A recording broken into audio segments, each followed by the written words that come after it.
I'm George Boston Rhymes, and this is kvci.blogspot.com. YouTube Boston G.B.R. I am here in Valdosta Park with Minister John Robinson and his wife Pat, operators and owners of Let's Eat Cafe on Highway 84 West. They are feeding people in the community free today. They have barbecue ribs and barbecue chicken. And believe it or not, we have a lot of young people. We're going to go into the park. I'm going to interview some of the young people. We're going to listen to some poetry. We're going to have other people to speak. And we do all this because we want you informed. Too often the Valdosta Daily Times and our local news media keep backing up from what happens in our community. But me, Brother Rhymes, on Boston G.B.R. channel on YouTube, I'm going to continue to walk towards you because I know the value of the truth as recorded in the book of St. John.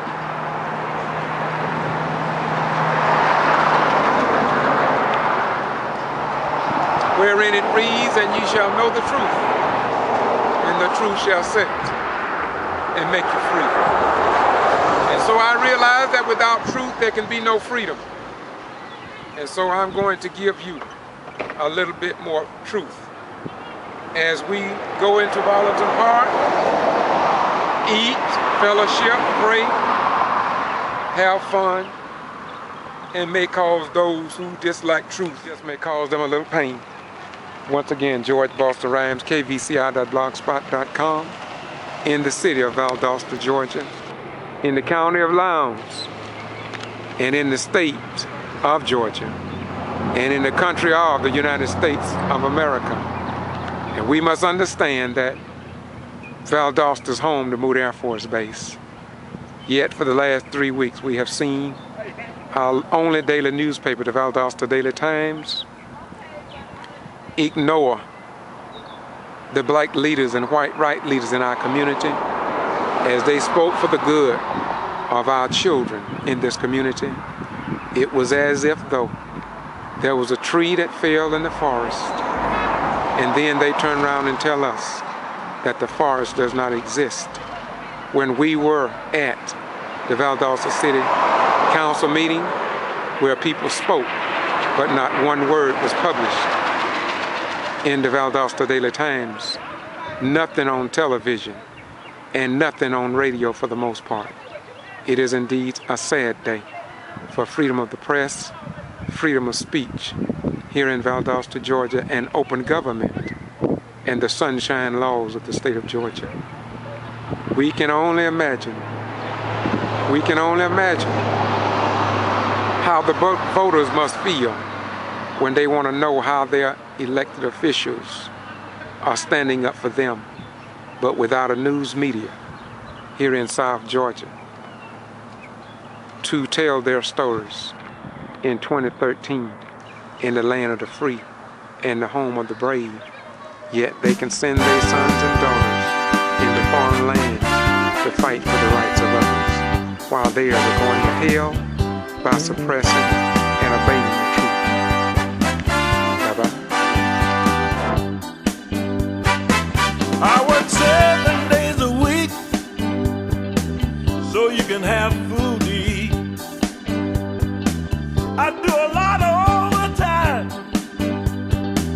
working hard on the assembly line. Every day I'm working hard for you. I don't mind working, baby, not as long as you've been true.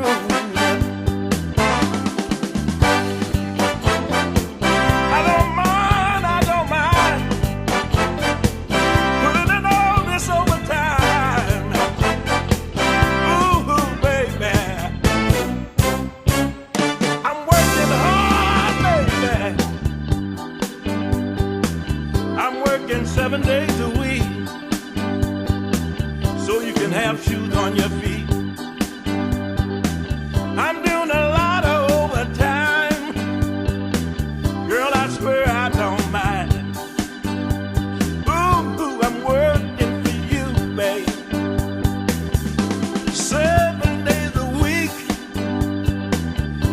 so you can have a place to sleep. Doing all this overtime, baby, so you can dress up and look fine.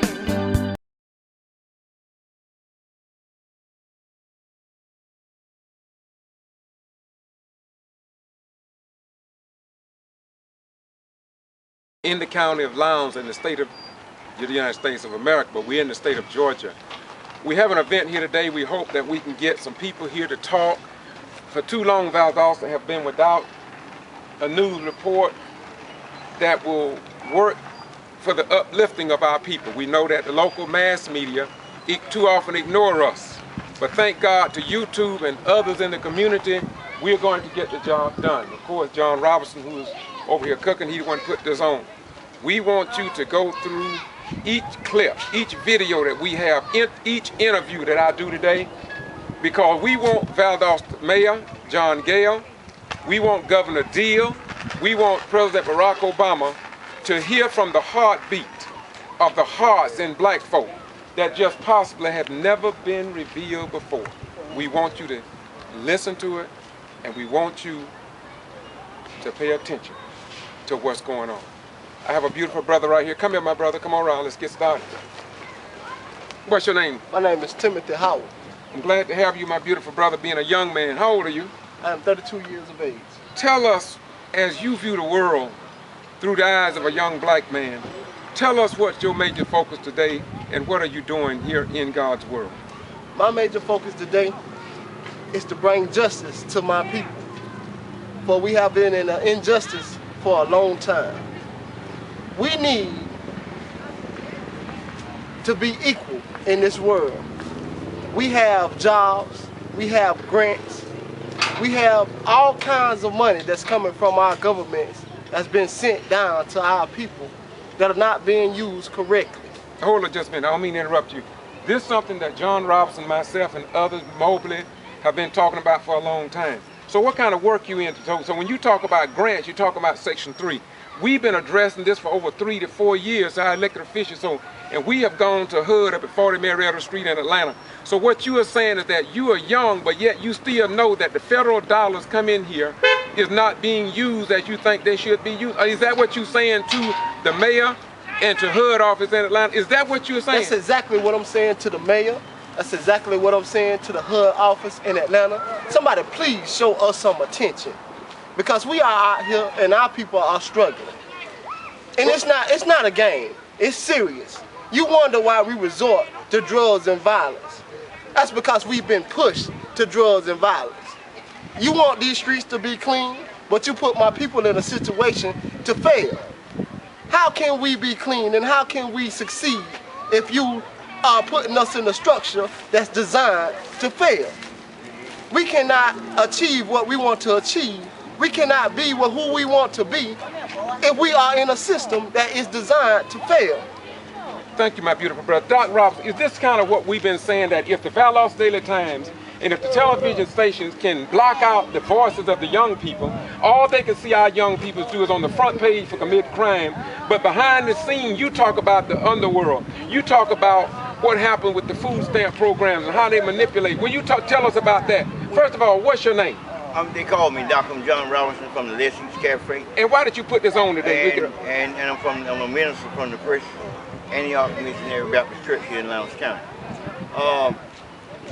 We are suffering from economic oppression, and there's $1 billion have come through our county, and our entrepreneurs haven't had an opportunity to make $100,000 out of $1 billion. This system is too one-sided here in this place. And it's time for some justification to be done, and what we coming together today to do is bring everybody together. Trying to bring everybody together so that we can get something done out here. This is about everybody. This is about the people, for the people. And there's no charges for anything that we're doing here today. This is to bring everybody together so that we can get on one accord, because we want to echo a message to everyone that we are sick and tired of being sick and tired of just not having anything. See, in our black community, we don't have anything here. And we are sick and tired of it being so one-sided. So we decided to come together so we can do something about it. Because it's point blank. Thank you very much, Doc. I know you're doing something. We'll get with you later, okay? All right. Thank you, my beautiful brother. Thank you. Thank you. That's John Robinson. And John Robinson is a person that I met years ago and it ain't no 2 or 3 ways of putting it together. He just stands up for the community.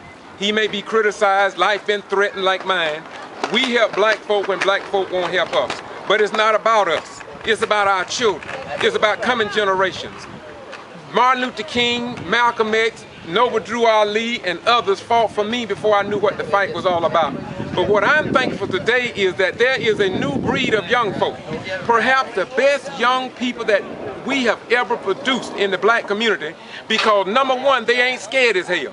We look for our preachers, we look for our doctors, we look for our attorneys, we look for the mothers and fathers to step up to the plate and take on something that will make it better as our ancestors did before them.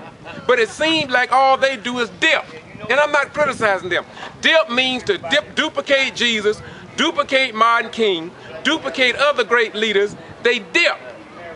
They imitate these great men, and they placate them, but when it comes down to actually doing what they did, which was to put their life on the line for the betterment of coming generations, they are nowhere to be found. Brother, close us out with words from a young person's perspective.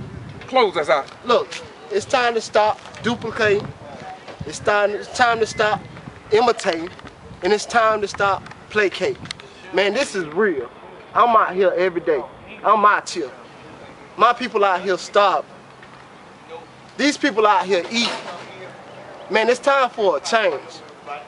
We need Valdosta, all of my people. Man, it's time for us to come together. We came here to set a fire today. Yes, sir. Yes, sir. We came to set a fire today. And we're going to set a fire today. We're going to put some fire up under these mayors. We're going to put some fire up under these governors. We're going to put some fire up under these city and Lowndes County jails. Man, look here. They out there torturing my people in these jails. No, it's not right. It's not right. My beautiful brother, let me cut across the chase here now. Why do blacks, why you commit the crime that even be in the jail in the first place? Regardless of what it be, this is the question they're asking. If you don't want to be mistreated in the jail, why do you commit the crime to even be in the jail in the first place? Why do you do the black on black crime in the first place so you won't even have to be at the hands of law enforcement? You know why these crimes are being committed? I'm going to tell you why these crimes are being committed. Because in our hood, it's a jungle.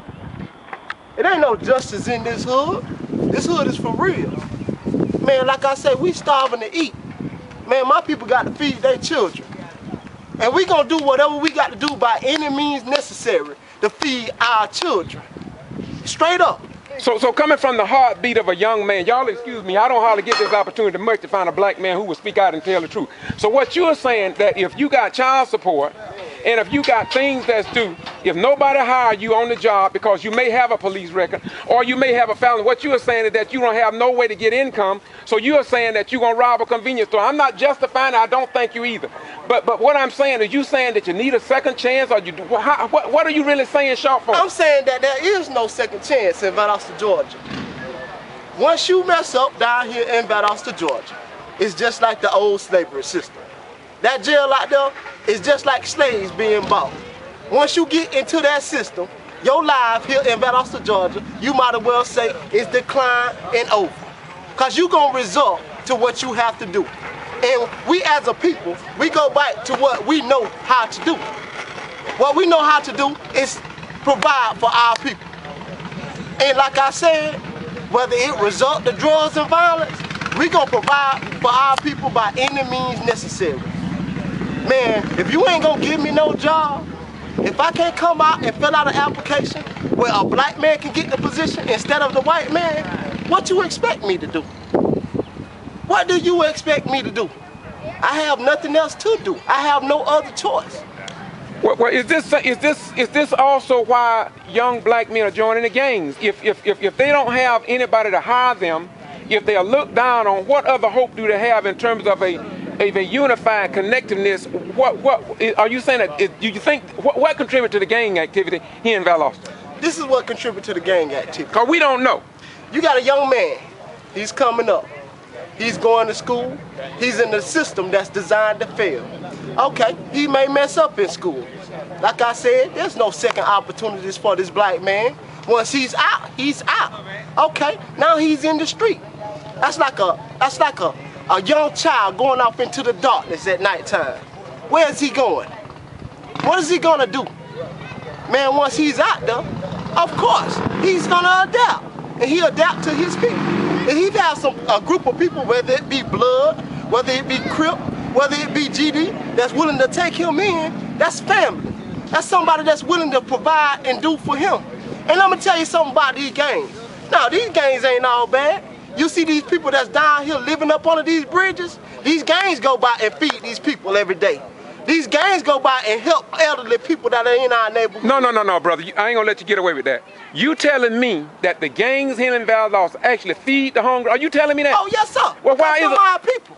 Them our people. We don't forget about our people.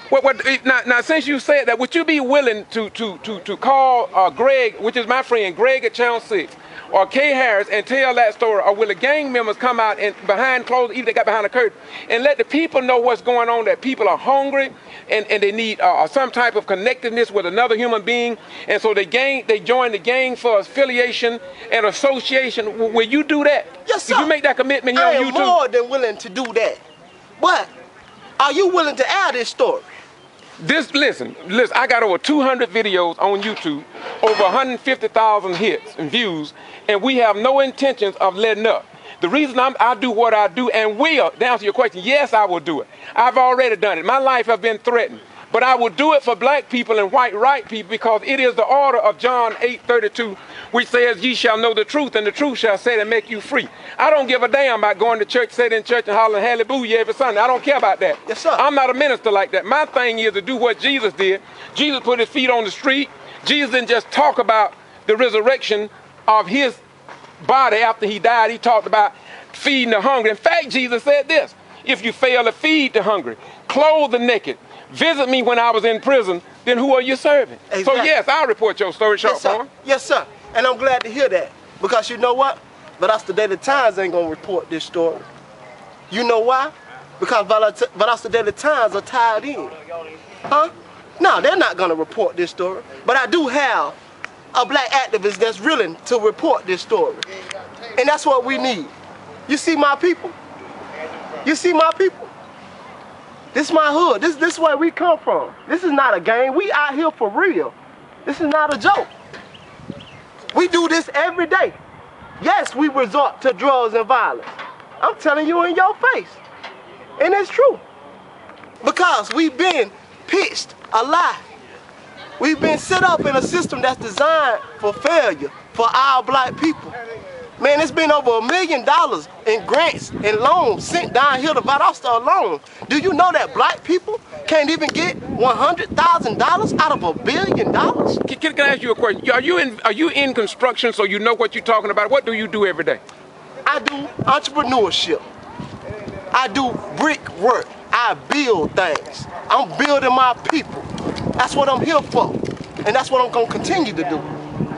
Okay, so what you're saying is that you know about the contract system, you know about Section 3, wherein the federal government since 1968 saw that black African Americans and poor whites have been excluded from the economic pie in certain communities, and Valdosta and Lowndes County just happen to be one. And those funds are going to the same people that it's always been going to. And like Doc Roberts and myself have been trying to do, is to try to make it more inclusive rather than exclusive, so we all can benefit. So our children will have employment. Our children in school will be proud about getting an education to maybe go in the field of engineering and economics, and something that they will benefit from the dollars that come to the community rather than being excluded. Yes, sir. That's exactly what I'm saying. What I'm saying is that I stay in Orly West, on the east side, in the projects. And what I'm saying to y'all is that y'all sending the money that's sending to fund the people that are out here, out in Kinderloop. How can somebody out in Kinderloop know what my needs are when I stay in Orly West? They not seeing our provisions. They don't see what we need here. They don't know what we need down here in this community. They staying out in the gated community. The police don't even ride through their community, but yet and still they stalk us every day, looking for an opportunity to lock a black man up, to put us in another situation that's designed to fail. Come on, man. Brother, let me ask you a question in closing. I'm sorry, I appreciate this because it's like a breath of fresh air. Very seldom do we get to hear from the young people. All we get to hear from the young people, what they publish on TV about us, is that we don't want to work, number one. Number two, that we're going to rob great-grandmama and snatch her purse and take off and run with it. But from what you were telling us today, that there's two sides to every story. And the story that you are telling is one that don't make it on the front page of the Valdosta Daily Times because the person just can't find a job and want to work. We know there are people who don't want to work, but there are some people who want to work and can't find work. Yes, sir. Man, these are calluses on my hand. No yes, joke. sir. This ain't no joke. Man, I get out here, man, I work my fingers to the bone to feed my daughter, take care of my family. If I can't get out here and find a job or find any work to take care of my family, what do you expect me to do? Now, I ain't giving you this face for nothing. My people getting mad. My people getting impatient. They got a right to be impatient. What you think we gonna do? Now, before it results to violence, I hope somebody get this message and reach out and do what's right. Man, we ain't asking for you to put us ahead of everybody else. We are asking for equality. That's all we want to do is be equal. Okay. That's it. That's all. Just give us that chance. Okay. To all you who watch this, you've heard the gist of this. It's very seldom that you get to hear a person speak as open as you. What's your name again, brother? My name is Timothy Howell. Timothy Howell. It's very seldom we get to hear that. And so we hope that there will be others who will step up to the plate and do what this brother has done. Thank you very much. Get.com. George Boss Rhymes in Valdosta, Georgia, doing what we do because this is what we do. And if we don't do it, who else will do it? Bye-bye. I work 7 days a week so you can have food to eat. I do a lot of overtime, working hard on the assembly line.